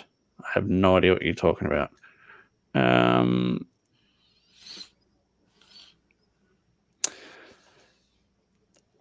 Bancroft. If you had what character would you get made into a toy from the Loocent? You just had one. You only had one. Ella. Okay. Now, would you get Ella made into a toy or a statue if you had the option? Camel, what would you do? What was the question again? If you had to get one of your characters made into a toy or statue, what would you choose? Well, probably. I think toys would go if it was Hal Salad. I would say. Yeah, toys. I think those would be great. Actually, I've designed the. You don't really see it. Well, it's not out yet, but the castle, the troll castle in the comic is totally something I can imagine being an awesome toy. And then also like the spaceship. The reason it has that bar on top is so that if it became a toy, you can like hold it and like kind of fly it around your room. So yeah, I think those would be cool toys. I think the whole thing would work. I think as a action figure line. Yeah, I didn't think action figures is really what the Loocent is about. Like when people read the story, I don't think it's going to be like, oh, we're going to get these characters and like, you know. But I know that most people are buying action figures now as collectibles. So yeah, I would do it if people wanted me to do it. I would do it. What is Camel doing? I don't So know. they keep asking. It's a painting. Oh, what the art is? I have no idea what they're talking about. Bancroft, would you do a normal pose or would you keep the handstand? I'd do as many different poses as people want, as people liked. I mean, the handstand one I think is pretty, you know, it's on the cover. It's wherever the hell that is. It's somewhere. You know, it's cool. I could see it working, and it's a unique thing, like because she'd be upside down and the stand. But yeah, I would definitely be interested in getting that done. And it seems like, you know, it's not impossible.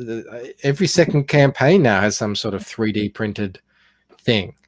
So that's the dream, isn't it? Just got to find someone to do it, because I don't know. I can't do 3D sculpts. That's outside of my ability.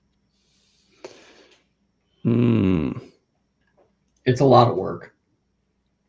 I imagine it is, especially if you want to make a good one, because we all see what happens when they look bad. I would much rather not make one than make one that doesn't look good. Jasper says, are there cars and vehicles in the Loocent? There's lots of cars and vehicles, but I've seen cars and normal, motorbikes. Normal cars. Nothing. The Loocent is set in our world, so this is just our world. It's like, but obviously it's not our world because then we're not in lockdown. You know, it's a you know, just like Inglorious Bastards is set in our world. It's an alternate version of our world. The hell, Antoine? Did you read that? Oh my god! I don't think there's much of a market for that. Yeah, I'd agree with you. What else is going on? We've got 8 minutes. Chat, do you have any questions for us? Camel Paints, apparently. He has this whole series. He did about 30 of those paintings. He's one of those guys who does all that stuff. Like, oh, I can do that. I've done that. I've noticed that about Camel. Yeah. Do you sell them, Camel? I used to sell them. Yeah, I was a big artist in Connecticut and New York. I mean, I probably made, I don't know, tens of thousands of dollars in my first year. And then I moved to Texas to be a podcaster, kind of gave it up. I actually, and it's going to sound really conceited, I hope it doesn't come off like this, but I just did it to see if I could do it. Once I started making money at it, I actually kind of got bored with it. And then I was like, yeah, let's do something else.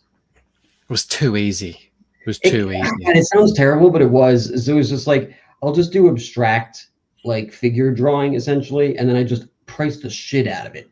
And then, you know, people were more interested in it because it was so expensive. And I was like, all right, well, crack that. I think anyone who reaches any kind of successful level in the fine art world has to come to terms with the fact that they are propping up and engaging in a money laundering scheme. Well, see, this is the funny thing. So I would start getting invited to these, like, you guys ever see Crocodile Dundee? No. Bloody oath, mate. Who are you talking to? A couple of Aussies here. The two Australians have never seen Crocodile Dundee. Anyway, there's a scene in there where he goes to like this art show, and it's just a bunch of foo-foo millionaires just looking at abstract garbage, and you know, it's just way overpriced. And that's what it started to feel like, because I would go to these art galleries or these, like, you know, these shows in Manhattan, and it was just, you know, you would ask people why they painted what they painted, and everything was just a Jackson Pollock ripoff. And it was mostly because they didn't have any money, or they had a ton of money and they had no talent. So they'd start selling it to each other as a way to just kind of keep the money in the family or in the business. And once you started to realize that that's the majority of what it was also very much like who your name is. And, you know, if you had a write-up in New York Times or the Village Voice or whatever that week, then you were going to be making bank.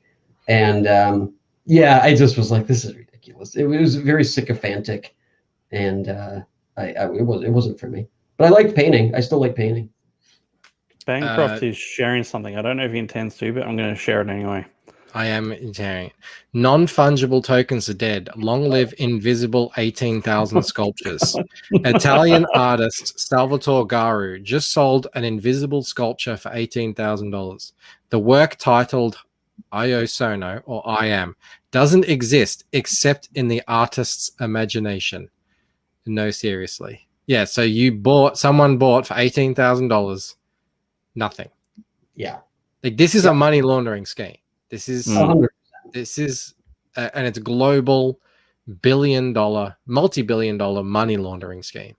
And it's a way for rich people to offset taxes, move wealth.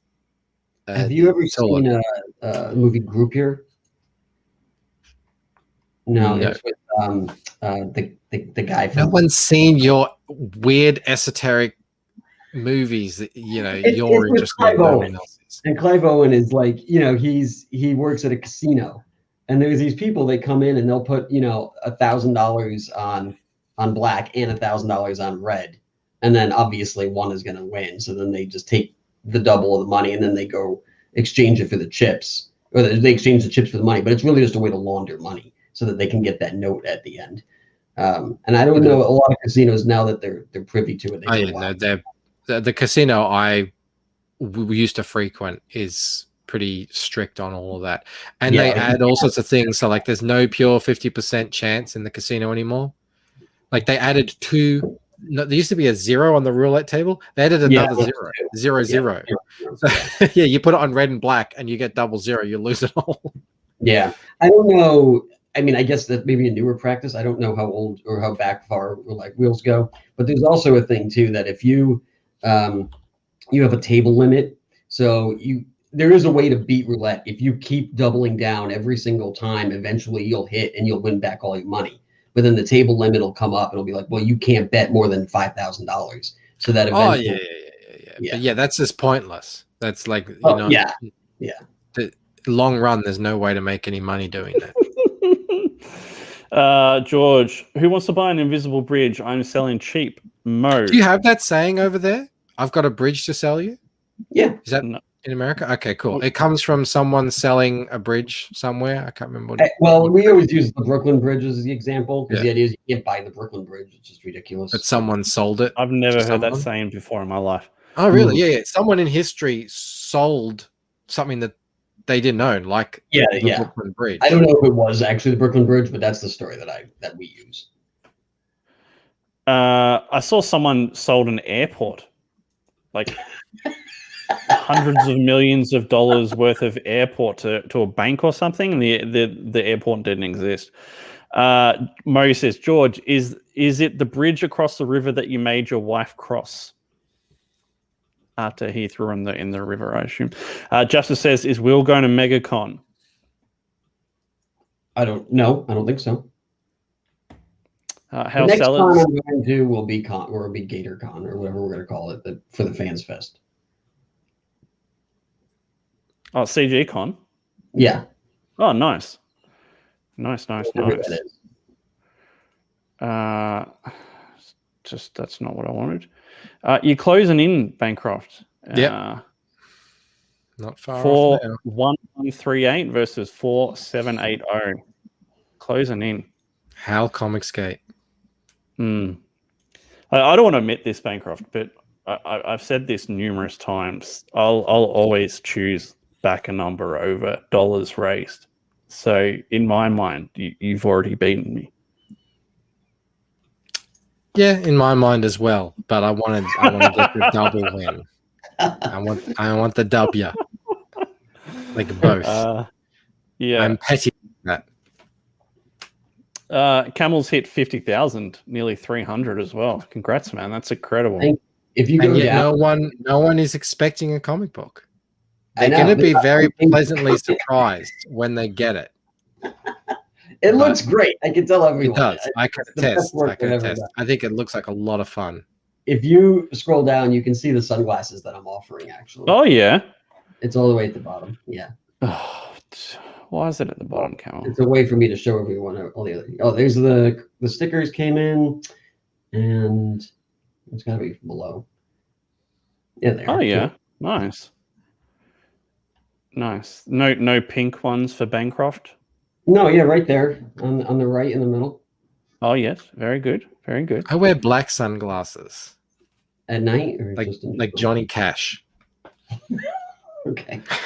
And you can actually draw in color, Camel. Yeah, jack of all trades. But that's just because I never knew anyone in the industry. So I always had to just teach myself how to do it. I was like, well, I guess I'll color this. I guess I'll pencil it. Yeah, I was the same. Yeah, it was like, I'll just do it myself. And then I started to have an affinity for it, and now I actually prefer to do it. And then, it's good. It's worked out because I've been able to help Clint out with his book in the colors. So it's a good thing. I know this is far away, Bancroft, but once you fulfill, people get the book in their hands. You've got a chance, and I'm saying it's a chance. It's not a conclusion. It's a possibility that you might hit 1,000 backers and you might hit $50,000. That would be pretty freaking amazing. That's like you're entering the big leagues. I think 1,000 backers is a massive. Murph's going to get there before all of us. Yeah, but to get there at all is yeah. I mean, it's funny. I always say this, but it's hard to really show just how far this campaign landed from where you expect it to go when you start. So here's hoping. Hopefully if people like it, if people talk about it, then potentially it could happen. I mean, I'm going to be keeping it in demand for a while because I'm of the mind always have something to sell. Now? Exactly. Why stop now? You've been in demand for like what feels like 4 years. Exactly. So as long as people keep backing, I'll keep it up. And then I'm overprinting, so why not? I'll have them sitting here. Give Mel something to do. She can go down to the post office every day. Yeah, after she gets done mowing the lawn, and make it a sandwich. Yeah, after looking after the kids. I think it'd be better if she made you a sandwich first. This way, you have something to watch while you're eating. You're watching. I can watch her mow and then walk away. Yeah, a little, dinner and a show. And yeah, Camel first campaign 50,000 is ridiculous. Congrats again. The same thing, Michael. If you hit 50,000 or 1,000 for a first campaign is just ludicrous in a good way. Like just incredible work. Jasper will Loocent 2 launch this year? I am going to be very conservative with the launch of the Loocent. I don't want the same thing to happen again. I've learned a lot. I've learned a lot during this campaign about like how far along I actually am compared to how far I think I am. And I would rather people have to wait less. So if that means me working on the book longer and then so they wait less after the campaign to receive it, so be it.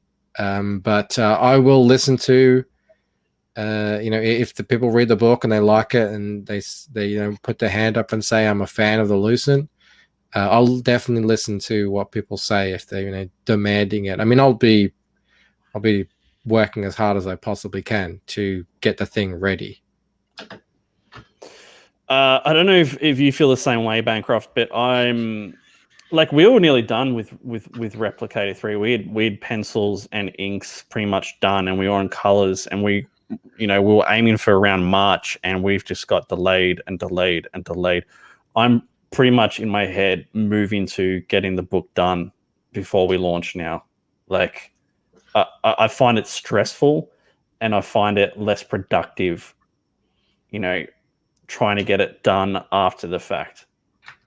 If it's possible, go for it. Do it.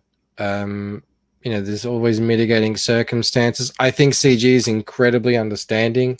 Yeah, agreed. Transparent, incredibly forgiving, and but you're right. It's almost seems impossible because we're doing everything.